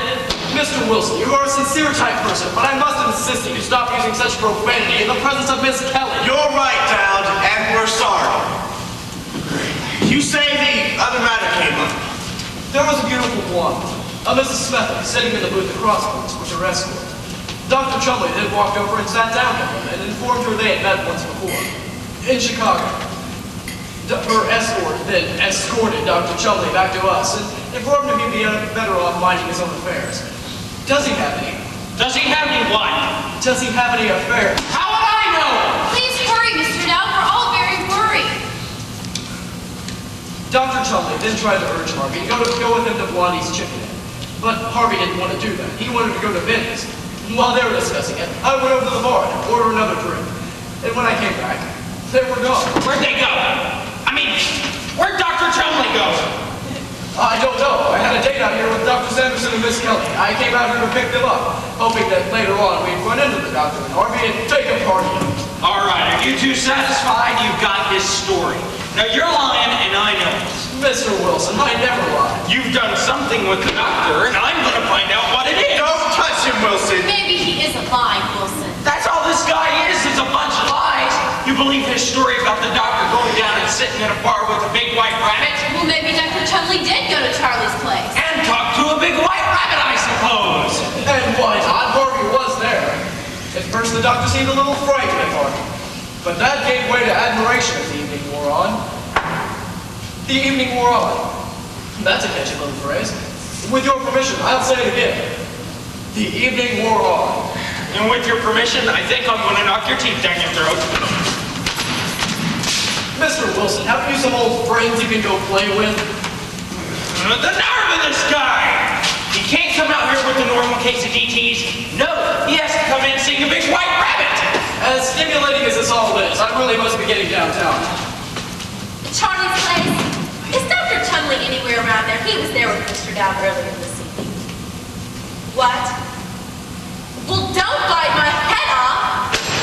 My, that man was mad. He said that Mr. Dowd was welcome any time, and his friend was not. That's Mr. McNulty, the bartender. He thinks a lot of me. Let's all go there and have a drink. Wait a minute. Mr. Dowd? Yes, my dear. May I hold your hand? Well, yes, if you want to. Poor Mrs. Chumley is so worried. Something must have happened to the doctor. Won't you please try to remember something? Something else that might help us? Please? For you, my dear, I would do anything. I'd almost be willing to live my life over again. Almost. But I'm afraid I told you everything. You are sure? Quite sure. But won't you ask me again? I like that warm tone in your voice just how you did. So did I. Nuts! What? Nuts! Oh, I must be going. I have things to do. Mr. Dowd, what is it exactly that you do? Harvey and I sit in the bars and have a drink or two, and play the jukebox. Soon the faces of the other people in the bar turn towards ours and smile. They're saying, Mister, we don't know your name, but you're a lovely fellow. Harvey and I warm ourselves in all these golden moments. We've entered as strangers. Soon we have friends. They come over, they sit with us, they talk with us, they drink with us. They tell us about the big, terrible things they've done. The big, wonderful things they will do. Their hopes, their dreams, their regrets, their fears, all very large, because nobody ever brings anything small into a bar. And then I introduce them to Harvey. He's bigger and grander than anything they ever offer me. And when they leave impressed. The same people seldom ever come back. But that's envy, my dear. There's a little bit of envy in the best of us. Too bad, don't you think? How did you happen to call him Harvey? Harvey's his name. How do you know that? Now that's a rather interesting coincidence, Doctor. I was walking early in the evening along Fairfax Street between 18th and 19th. You know that block? Yes, yes. I just helped Ed Hickey into a taxi. Ed had been mixing rye with his chin. I felt he needed conveying. I was walking down the street, and all of a sudden I heard this voice from behind me say, "Good evening, Mr. Dowd." I turned, and there was this great white rabbit leaning against a lamppost.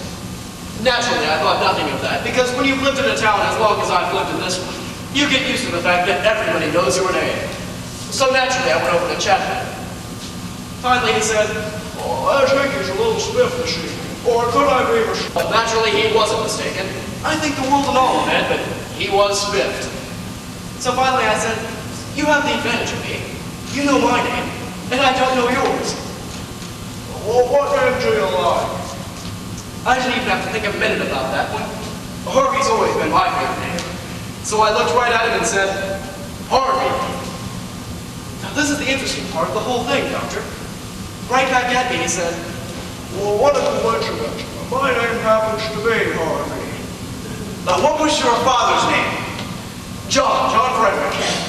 Don, when you were a small child, did you have a playmate with whom you spent many happy, carefree hours? Oh yes, Doctor, didn't you? What was his name? Vern McElhinney. Did you ever know the McElhinneys, Doctor? No. No, that's too bad. They were wonderful people. They circulated too. Well, Wasn't there someone, somewhere, whom you knew by the name of Harvey? Wasn't there somebody? No, Doctor, now that you mention it, maybe that's why I always had such hopes for it. Come on, Wilson, let's take Mr. Down upstairs now. I'm taking him nowhere. You made it your show. Run it. Letting him sit here talking, forgetting all about Dr. Chumley. Huh? You made it your show. Run it. Come on, Mr. Down. Come on, Elwood. Very well, Lyman, but I'm afraid I can't stay with you for very long. I promised Harvey I'll show him the floor show. Oh, boy.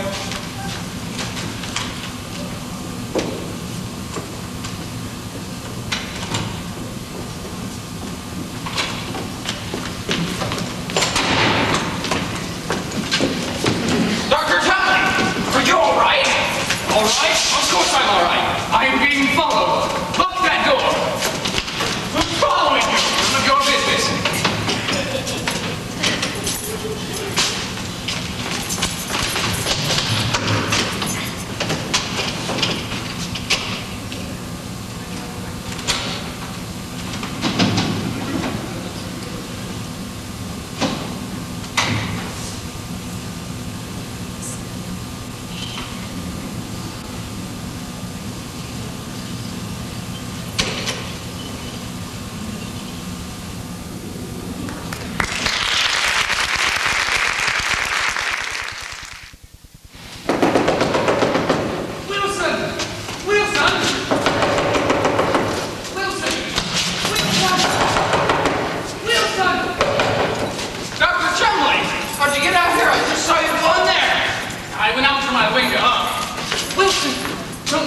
Yes, Doctor?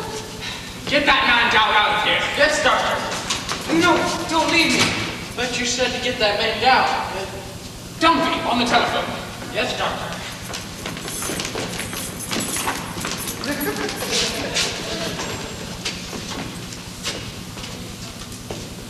Dunphy, get that man down his clothes and get him down here right away.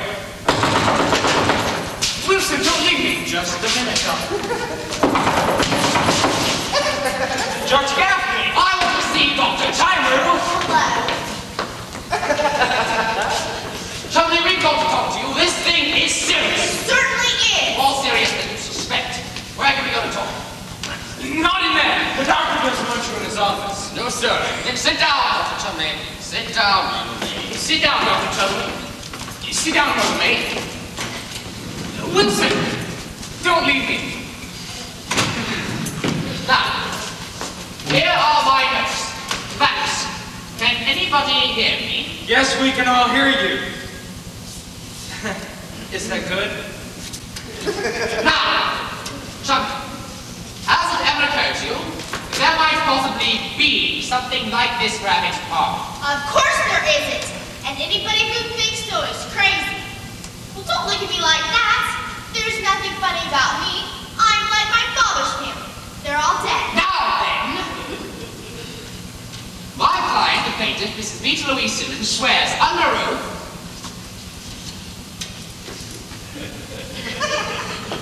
that on the morning of November 2nd, while standing in the kitchen of her home, hearing her name called, she turned and saw this great white rabbit, Harvey. He was staring at her. Resenting the intrusion, she made certain remarks and drove the creature from the room. He went. What did she say to him? She was emphatic. The remarks are not important. I want to know how she got this creature out of her sanitarium. I mean her home. I hate to have you tell him, Judge. It isn't a bit like Mother. Come on, let's have it. She looked him right in the eye, and in the heat of anger exclaimed, "To hell with you!" To hell with you!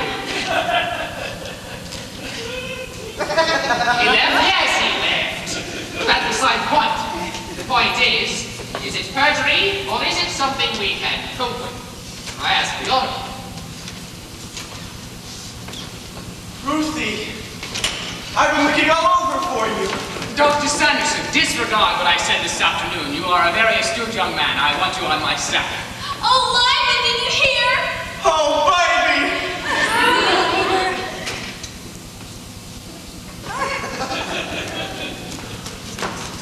You just have to keep Uncle Owen out here, Doctor.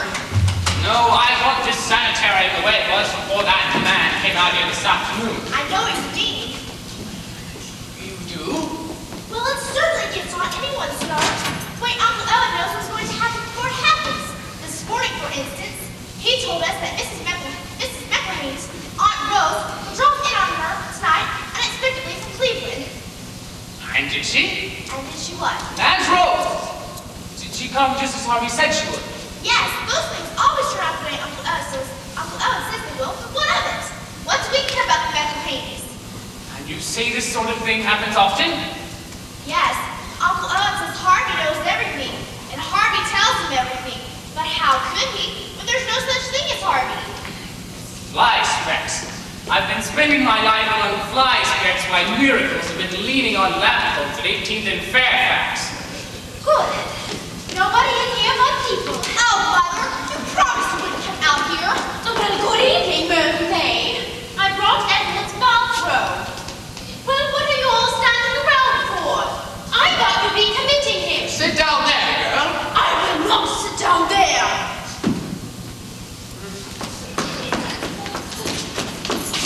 Hey, why you and I stripping out on Saturday night, Colonel May? Certainly not. Better may sit down. I'm sorry. Well, is it settled? It will be.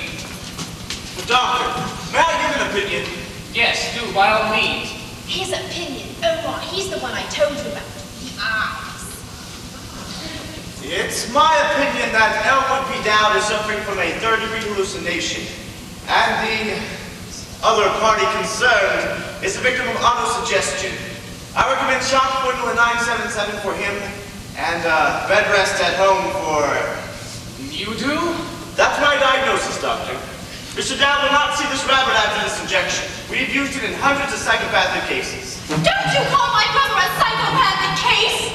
There's never been anything like this in my family before. If you didn't think he was psychopathic, then why did you bring him out here? Well, where else would I take him? I couldn't take him to jail now, could I? Besides, there are lots of other people in this town. Why did he have to bother Elmwood?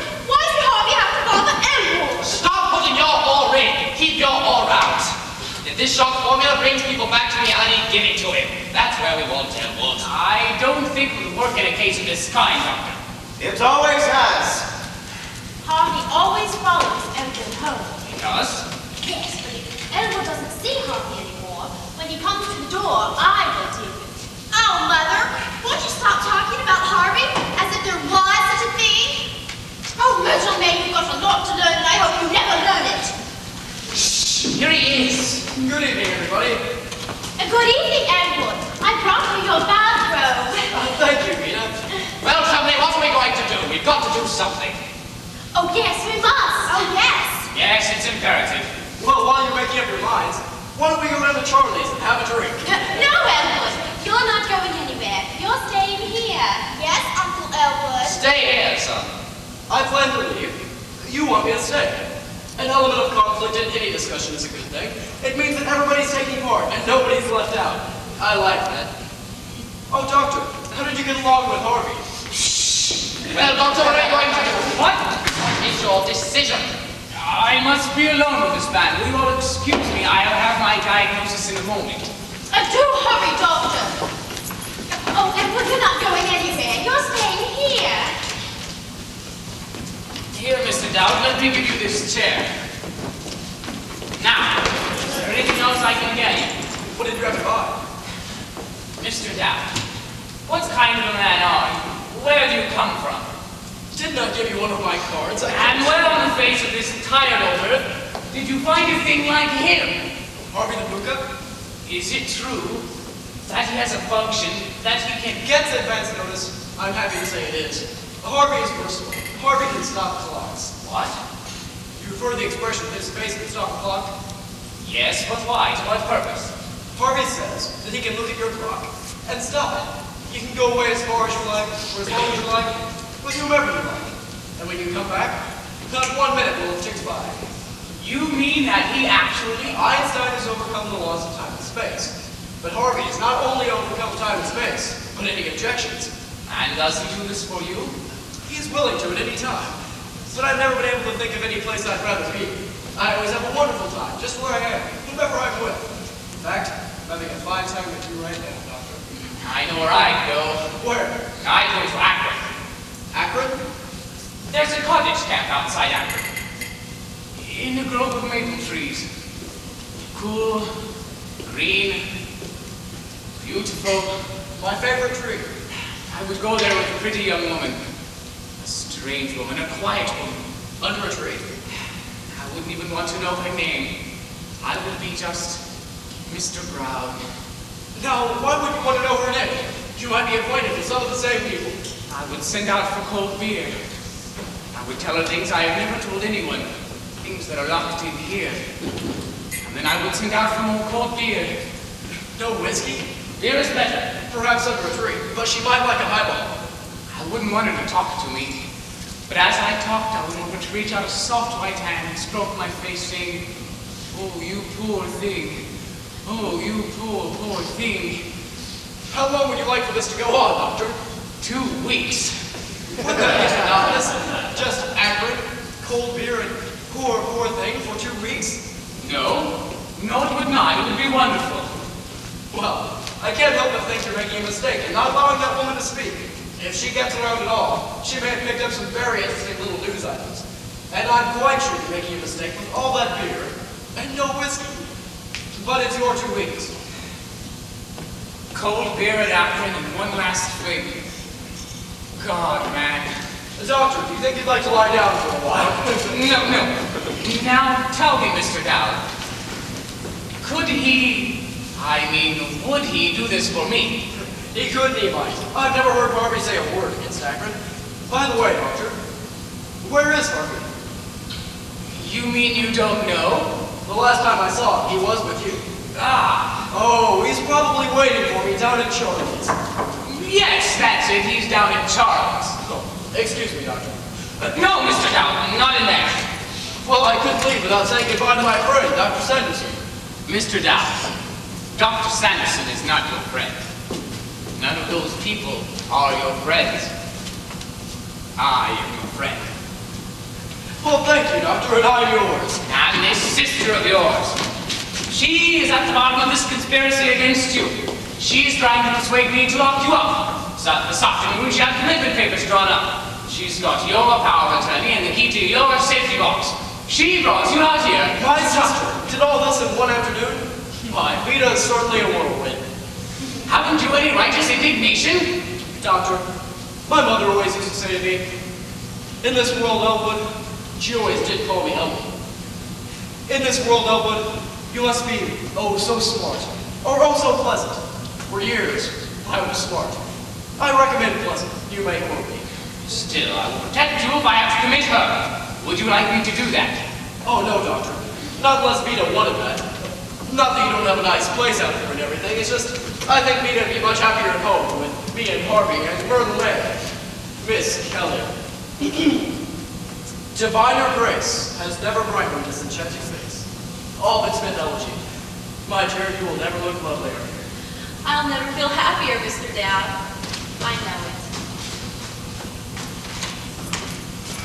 Well, Yes, Doctor. I wonder if I can remember any more of that poem. God, maybe this rabbit gag's a pretty good one. Kelly never kissed me. Ovid's always been my favorite poet. Okay, you're discharged. This way. Wilson, take your hands off that man. What? Apologize to Mr. Dowd. To the guy who sees a rabbit? Apologize. Apologize. Fine, I apologize. There's the door. If I leave, I'll remember. Mr. Dowd, do women often come up to you and kiss you as Miss Kelly did just now? Occasionally, yes. Yes? And I encourage it too. To hell with decency. I've got to have that rabbit. Go ahead and knock.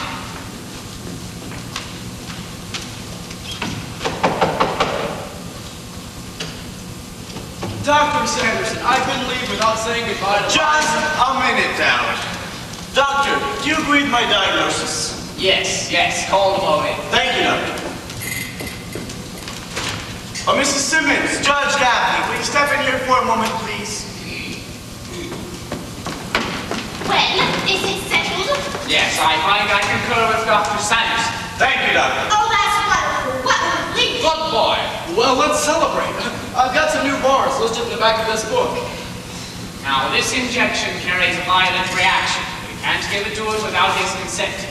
Will he give it? Of course he will, if I ask him. To give up this rabbit? I doubt it. Don't ask him, just give it to him. Bessie's barn dance. Blondie's chicken. Better late than never. Benny's drive-in. Elwood. That's it, Vita. We'll go to Benny's drive-in. We really shouldn't phone for a table. How many of us will there be, Vita? Oh, Elwood. Mr. Dowd, I have a formula 977 that will be good for you. Will you take it? Elwood, you won't see this rabbit anymore. But you will see responsibilities, your duties. Doctor, if you thought of it, I'm sure it must be a very fine thing.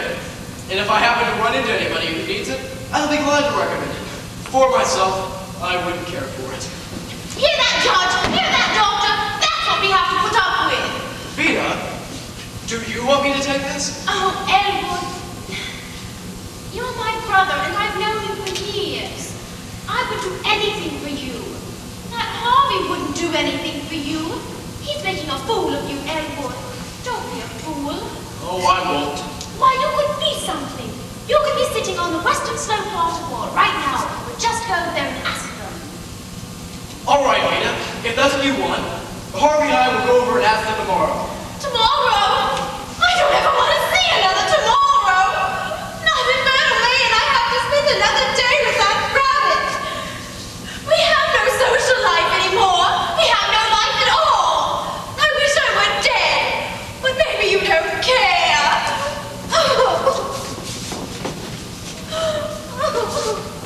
Doctor, I've always felt Vita should have everything she wants. Are you sure, Vita? Okay, Doctor, I'll take it. Where do I go? In Dr. Sanderson's office now. Doctor! Say goodbye to the old fellow for me, won't you?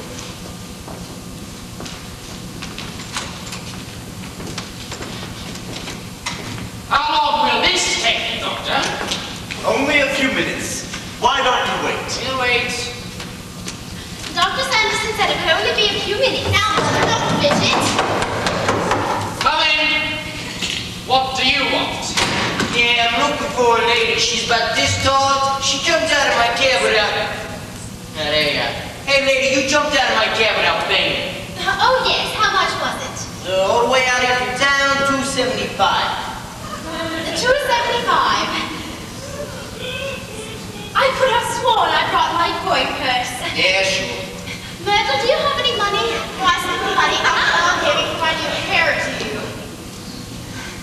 Judge Gaffney, do you have $2.75 I could give this man? Sorry, nothing but a check. We don't take checks. I know. Dr. Chudley, do you have $2.75 I could borrow to pay this cab driver? I haven't got my wallet. No time to get it now. Have to get on with this injection. Sorry. Well, I'll have to get it for you from my brother. But he's in there to get an injection right now. It'll only be a few minutes. You'll have to wait. Well, wait a minute, lady. You're gonna get my money from your brother? And he's in there getting some of the stuff they shoot out here? Yes, it'll only be a few minutes. Lady, I want my money now. But I told you it would only be a few minutes. I wanted to drive us back to town anyway. Lady, and I told you I want my money now. I'm nosing to get back to town. And you can take the bus at 6 in the morning. Well, a big-headed stupid thing. I should say so. What's the matter with you? Nothing that 275 won't fix. You, Edmond, take it or leave it. I've never heard of anything so absurd in all my life. Dr. Chumley, will you let Edmond step out here for a moment? This cab driver won't wait. Don't be too long. Edmond, dear, I seem to have come off without my coin purse. Would you give this man $2.75? But don't give him any more. He's been very rude. How do you do? Down is my name, Elwood P. Lofgren, E.J. Have you met my sister, Miss Vita Louise Simmons, my charming niece, Miss Merle Simmons, and Dr. Chumley? Hi. Have you lived around here for long, Mr. Lofgren? Yeah, lived around here all my life. Do you enjoy your work? It's okay. I've been with Apex Cabs 15 years, and my brother Joe's been with Brown Cabs nearly 12. You drive for Apex, and your brother Joe for Browns. That's interesting, isn't it, Vita? Mr. Lofgren, let me give you one of my cards. Better get on with this, Dow. Certainly, one moment. My sister, my charming niece, live with me here at this address. Won't you and your brother come over and have dinner sometime? Sure. Be glad to. When? When would you be glad to? I couldn't come any night but Tuesday. I'm on duty all the rest of the week. Then you must come on Tuesday, then. We'll expect you and be glad to see you. Won't we, Vita? Oh, Elwood, I'm sure this man has friends of his own. Vita, one can never have too many friends. Don't keep Dr. Chumley waiting now, Elwood. That's very rude. Oh, yes, of course. Here you are, Mr. Lofgren. Keep the change. I'll expect to see you on Tuesday with your brother. It's been a pleasure meeting you. I hope to see you again sometime soon. If you'll excuse me now. Oh, sure. Sweet guy. Certainly. You could just as well have waited. I've been driving this for 15 years. Brought him out here to get that stuff, then I drove him back after they had it. It changes. Well, I certainly hope so. You ain't kidding. On the way out here, they sit back, they relax, they talk to me. Sometimes we stop and watch the sunsets and watch the birds flying. Sometimes we stop and watch the birds when there ain't no birds. And we watch the sunsets when it's raining. The point is we always have a swell time. And I always get a big tip. But afterwards, uh-oh. What do you mean afterwards? Uh-oh. They crab. They yell at me to watch the lights, watch the brakes, watch the intersections. They got no faith in me or my buggy. Yet it's the same cab, the same driver, and we're going back on the very same road. It's no fun and no dips. But my brother would have tipped you anyway. He's very generous. Always has been. And not after this, he won't be. Lady, after this, he'll be a perfectly normal human being. And you know what jerks they are. Right them each other. I'll wipe it. Oh, Judge Gaffney, riddle me! Stop it! You can't go back to getting the injection. Stop it! No! Stop it! I don't want Edward to happen! I don't want Edward that way! I don't like people like that! Do something with her, Judge! Oh, stop it! No, you shut up! I've lived longer than you have! I remember my father! I remember your father! I remember... What's this? What's all this commotion? What's wrong, Doctor? She's sounding off again. She wants to stop the injection. You haven't already given it to him, have you? No, but we're ready. Wilson, take Mrs. Simmons away. Keep your hands off me, you white slaver! You don't know what you want. You didn't want that rabbit either. And what does it matter to you? If Edward is married a man, I want to live with Harvey. You don't even have to come around. Oh, Edward. Vita! Oh, Edward. There, Vita. Vita's all tired out. She's done a lot today. Oh, have it your way. I'm not giving up my game to the pump again, no matter how big the animal is. Come along, Edward. Let's get out of here. I hate this place. I wish I'd never seen it. But see here. Doctor, it's whatever Vita says. Why, look at this. My coin purse. I could have paid that cab driver all along. Harvey? Oh, come along, little May. Come along, Elwood. pleasure meeting you. Come along, Edmond. Doctor, I've always known what my family thinks of Harvey, but I've often wondered what Harvey's family thinks of me. Oh, there you are. Doctor, if you'll excuse me for one moment. You are standing in his way. Where have you been? I've been looking all over for you.